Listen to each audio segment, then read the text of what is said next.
Well, looks like we're not going to see the DJI Mavic 3 in 2020.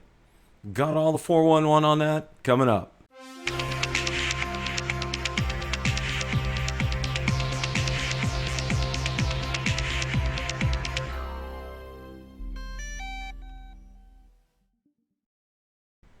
Hey everyone, Bill from BillTheDroneReviewer, where I make drone and drone related videos. If you're new here, welcome, and consider hitting the subscribe button so you don't miss any future content. With that, let's begin. The other night on Rotor Talk Live, Marcus Crawford, Ron Brown, and special guest Lauren Donauer and I discussed the reasons why we won't see the DJI Mavic 3 in 2020. So without any further ado, let's roll that clip in its entirety. We're going to talk about the news that I had shared last week, the breaking news about the DJI Mavic 3 and what we found out that it is not going to come out in 2020. Now, there's been a hailstorm of comments come out about this.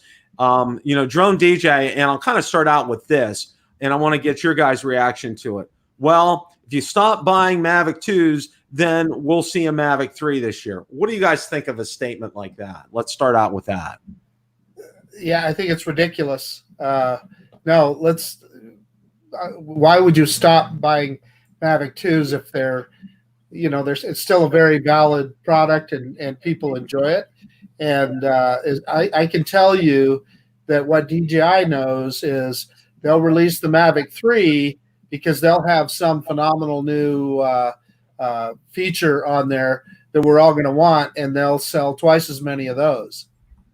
And I say, no way they're going to get the drone community organized to boycott Mavic 2 so we can get a Mavic 3. The only way the Mavic 2 is going to stop selling is if the Evo ever gets released to the the general public, and the Evo models are better drones at the same price point or less than the current Mavic 2s out there. That'll stop them from selling. But this is just a terribly interesting kind of conversation here as far as that's concerned. And here's another school of thought here. All right, while we discussed that. All right, what do you guys think if DJI is just doing this as a they're feeding us false information, a false narrative that they're planning on coming out with it at the end of the year to throw everybody off base? What do you guys think of something like that? I just don't see any reason for them to be that devious. I don't know what advantage that would give them. I don't know. If anything but products being ready dictates release dates.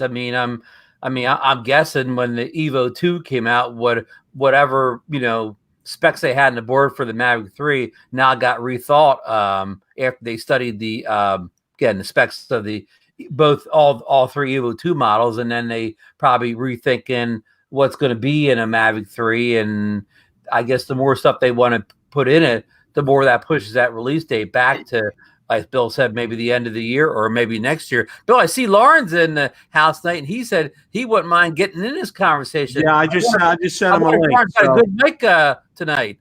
So, Lauren, if you're available, I did send you a link on Facebook, so you're welcome to join the chat here. It really is one of these things here. And one of the things that I heard today, and we're going to talk about the Evo 2 kind of separately from this, but one of the things that I heard of today, another thing swirling around, is that DJI wants to make this an interchangeable camera like the Evo 2 is. What are your guys' thoughts on that?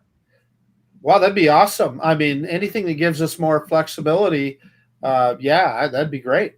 Yeah, and listen, I think that would be a wise move too, because of course the Mavic 2 was kind of you could change cameras on it. I mean, not easily. And not only does the Evo 2 have that ability, but even a budget drone such as the Zino 2, see how I worked the Zino 2 back in the conversation, it has a changeable camera also. So how can DJI plan a drone coming out, the end of the year, when they released the Mavic 3, it'll be the drone for a year or two. So by the end of that run, if they didn't have a removable camera on it, everybody else in the world would. So they definitely have to jump on that bandwagon. I mean, unless they think it's total bull and nobody wants it or whatever.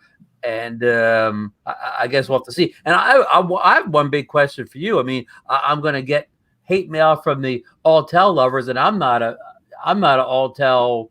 I mean, I've never owned Autel, but I think they make great products. I got nothing against them. But here's the thing: is we really don't know yet if the Evo 2 Pro with the one inch sensor. We know it'll be better than the Mavic 2 Pro. Well, maybe, but we don't know how much better. Because if it's not considerably better, who owns the Mavic 2 is going to upgrade for something that's just incrementally better? I mean, it's got to be a nice step forward, at least to get me to upgrade. And we have been joined by Lauren tonight. How are you, sir? Not so bad. Yourself? Hopefully I got a bit better microphone tonight. We can hear you. Great tonight, Lauren. Yeah. We're gonna get it. We're gonna get one of the what's the music awards? You're gonna get an Emmy tonight for this voice quality. Yeah. Actually, it's funny because last time, and my apologies to Bill, is once I found out my microphone wasn't working properly and people were complaining, I more or less tried to keep my chat to a minimum. So my apologies to everybody again. Hey, bad audits happen to all of us, Lauren. So no apologies needed. So we've been rambling on about the Mavic 3 and stuff or whatever. I'm sure you have some thoughts.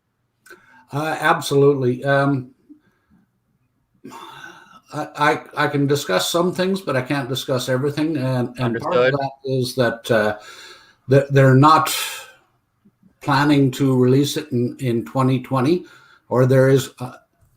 To quote it properly, there's no plans to release it in 2020 so far. And that so far came from many different sources. So that so far, you got to kind of take it with a grain of salt on whether or not it's an absolute that they're not going to or not, you know. A lot of people. I'll answer a question. This is probably a question you can't answer. Do you think the coronavirus has even affected something like the Mavic 3? And I'm just asking you to speculate here. You may not know the answer to this. Mavic 3, not really, but it was definitely affected everything else, like everything from shipping to you name it.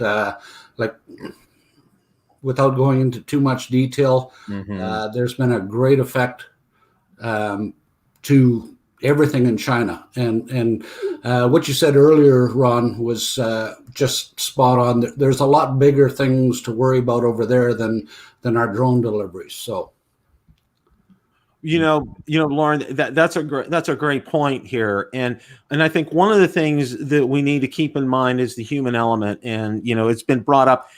First and foremost, this isn't just China.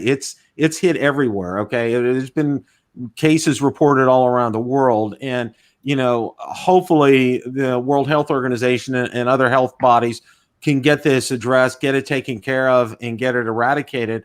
Before more people's lives are lost. So that's the overriding and number one concern. And obviously, I think what was great was they extended the Chinese New Year's to allow for this. And and as just a side note here, DJI did get out their agricultural drones and use them to spray areas of Shenzhen, and it really had a very fast application. I was reading Drone Girl Sally French put out something like that. But anyway, okay, want to get back to this here. Now, is it possible? And this is for all of you. And Lauren, if you have to defer, just say defer on it.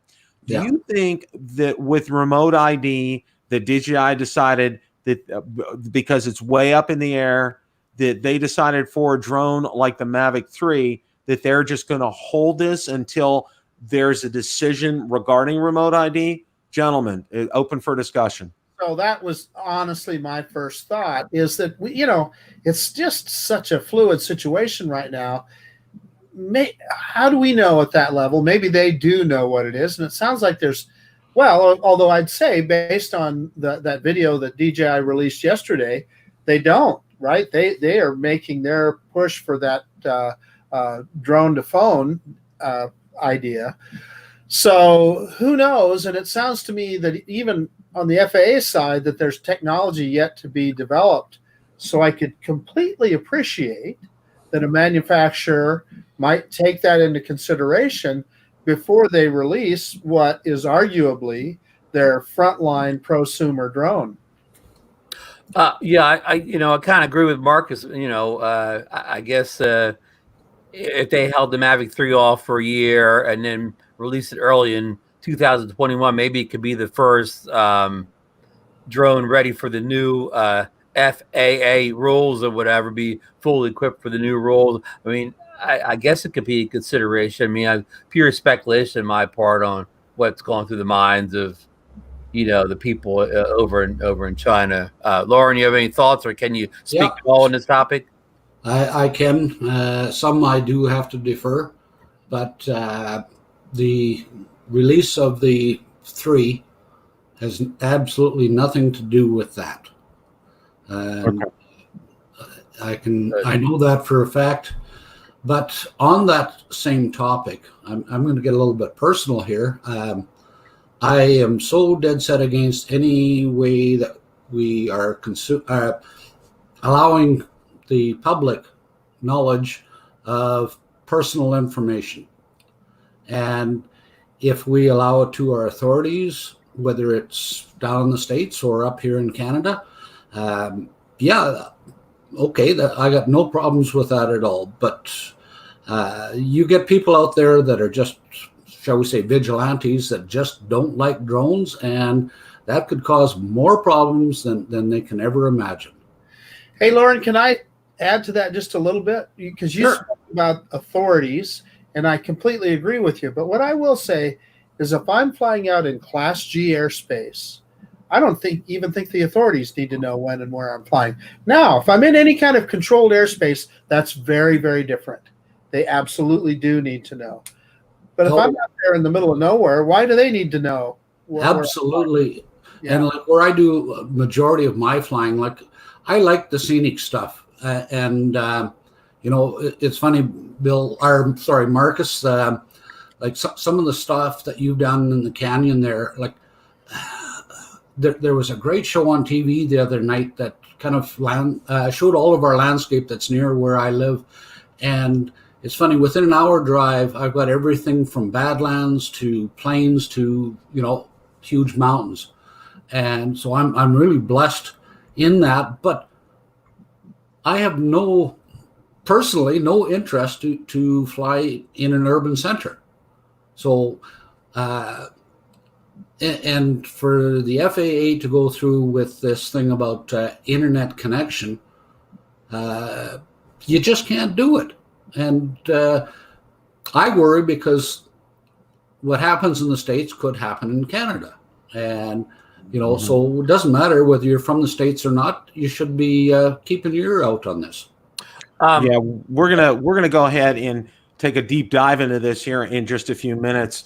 Hey, Bill, can I just check one thing before we get off the topic? What I think the FAA and them should be concerned about too is the first time somebody gets robbed and possibly injured or killed by somebody using this peer-to-peer location finder that they want to put in a drone pilot or whatever. Somebody stalks them, kills him, steals his drone, or injures him bad. What when his family? When they hire? And in the U.S. we have what they call ambulance chasers, lawyers, or whatever. What if they hire some aggressive lawyers to say that this rule is responsible for this person's death, and they go right after the FFA, which means they're going after the government in a huge lawsuit that could be in the courts for years, and a lot of publicity on TV and negative publicity for the government and the FAA. I mean, that's I can almost guarantee somebody will try to sue if something bad comes out of this, and they'll go right after the authorities and the people who put these laws into effect. And great points, guys. And we're going to take a deep dive in it here in just a couple of minutes. But a little more on the Mavic 3 here. And I want to throw this around, and Lauren, you can defer. You know, that's always available for you. Yep. Do you think, and this is a general question for everybody, and I'll answer this too, you know, when you guys are done, but do you think that DJI is retooling because of the Evo 2? Yes or no? Absolutely not. Yeah, I don't think so either. No. I think that whatever Autel had going with the Evo 2, I guarantee you, DJI, if they didn't know precisely, they surely had a good idea of it. Oh, yeah. And they're the leader already, so they're pursuing their own technology. I can't even believe it would be a consideration. On Marcus's thing, I can say that all the news of the release of the Evo 2 did give them pause. But again, as Haya said, the release of the Evo 2 has been not quite what was expected. They haven't really delivered in quantities. And so any chance of releasing the Evo 3 on the scheduled timeline, as I originally said, was scheduled for June or July, has now been kind of wait and see on how the numbers are actually on the Evo 2. Well, you know, one thing with that, and I want to point this out, it was in my 1 minute video, and we all know Cliff Totten, okay? I'll call him my camera expert here because he is. He was saying right now at this point in time that whatever Autel puts out as far as camera specs are, you can't get any better than that right now. That is exactly what's available. So he said, you know, his comment was that whatever DJI does, it'll just match them. It won't exceed what they have, and he actually said, you know, that 6K is a misnomer. It's really like 5.7. So he was real emphatic about that. Yep. You know, in the 8K, it's not quite 8K either. So, you know, and he was yipping with Autel about that. But that's a whole nother thing here. Do you think, and this is just for me, this is just a question I'm going to pose to everybody here. Do you think that DJI just said, okay, we're going to stop here and let's take stock of this situation? Okay. Now, you know, we've ruled out that it was due to the coronavirus or anything to do with that. You know, we've also ruled out right now, you know, it's not because of Autel and everything. They want this to be the flagship of their company without any question, okay? Because, you know, I can tell you this. On a given day, I get 10 to 15 to maybe even up to 30 people join my Mavic 2 group, okay? I'm getting close to 6,000 people in it. I mean, it is a very popular drone. It's something that we, you know, that we enjoy here, okay? Do you think, you know, that there is, and I'll go with this, what DJI has said, because the Mavic 2 is selling so well, that DJI just doesn't want to interrupt this flow? Bill, I would say that they've probably got some pretty smart accountants that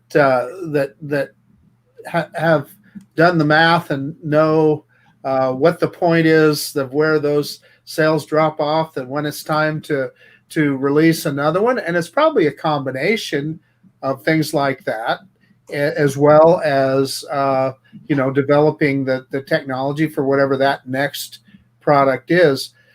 So, I mean, I don't think you can put your thumb on any one thing would be my guess. I'm going to say something and try not to say too much, but a lot of people are overlooking the obvious. A big part of DJI is their commercial end. And if you have a look, if they come out with a Mavic 3, how does that affect their commercial end? Think about that, because they do have their Mavic Enterprises, and I have to leave it at that. Okay. Okay. Understood. You know, let me throw in real fast. Go for it, Ron. Well, I'll have two thoughts here. Well, number one thought is I don't know, you know, what DJI's release schedules, but please, DJI, stop releasing all the drones I want to buy in the middle of the winter for us poor people that live in the cold weather parts of North America. Don't release all Mavic Mini. It has to come out like in the middle of November and get to us about like the beginning of December, just when the weather's starting to fall apart here. All their new drones come out when the bad weather's about to hit. Put drones out in the spring or whatever. Thank God for us people that live in the cold weather parts of the country. And my second thought is, if I have to fly the Mavic 2 Pro the rest of this year and the next year, it won't bother me one bit. I'm perfectly satisfied with the drone. I never take the Mavic 2 Pro out and think I'm missing out on something because I don't have this or that feature or whatever. And that's all I got to say on that. Hey, Ron, I'm sorry. I got to give you a bit of a hard time because we were out flying last weekend, like as in Saturday, and I don't know if you've seen any of the pictures or not from our group, but like it was when we started out, it was -5 Celsius, and by the time we were done, it was about +2, +3 Celsius, and we had just an amazing turnout, with the guys. So. I'm just giving you a little bit of a hard time. Boy, balmy out there, huh? Yeah. Okay. I stand corrected then or whatever. It actually has been a warmer than usual winter in New Jersey here. But I would like to see these new drones come out in we'll say April or May or whatever from DJI. Well, one of the things, and we're going to wrap up the Mavic 3 portion of this right here, and I think Lauren brought up a great point. And last I heard, and Lauren can probably correct me on this, that the Matrice 300 was pending FCC approval before it's able to be released. That I did read somewhere, Yep. And again, he brought up a good point as far as the commercial end of things, because DJI does make a lot of money from their commercial drones. And, let's consider the Matrice 300 a commercial drone, because basically, a $30,000 product, the three of us or the four of us can't walk into a store and say, put down our card and say, let me take it home. Well, Lauren might be able to. He might be able to take it home. I don't know. They probably know where he lives, but, for most people, most consumers aren't going to be getting a Matrice 300. Let's just call it like it is. Okay. It definitely has commercial type applications with it, whether it's filmmaking, industrial type use, etc. Okay. So I think DJI has a lot on their plate right now. And I also think too, the Mavic Air 2 is something that is definitely coming. April or May. Hey, Bill, before we move on from the commercial drones, how big of a player is DJI in the commercial drone industry? How big of a part of their business is that? That's a known. And that's one thing. DJI does not release their sales figures. So any type of figures that you get, for example, I looked last year, and Drone Girl put together based it upon registration of drones with Kitty Hawk, what the most popular drones were, and it was broken down, of course, with DJI. But second, when it was really funny, was Unique. Okay, and go figure that one, because we've talked about that ad nauseum as well. As far as that's concerned. So it's only getting a little bit of insight into things like that. There may be something like that with Kitty Hawk as far as commercial drones are concerned. And I have absolutely no idea. Question of the day. Why do you think we won't see the DJI Mavic 3 in 2020? Let me know in the comments section below. Thanks so much for watching, and remember, it's a great day to fly.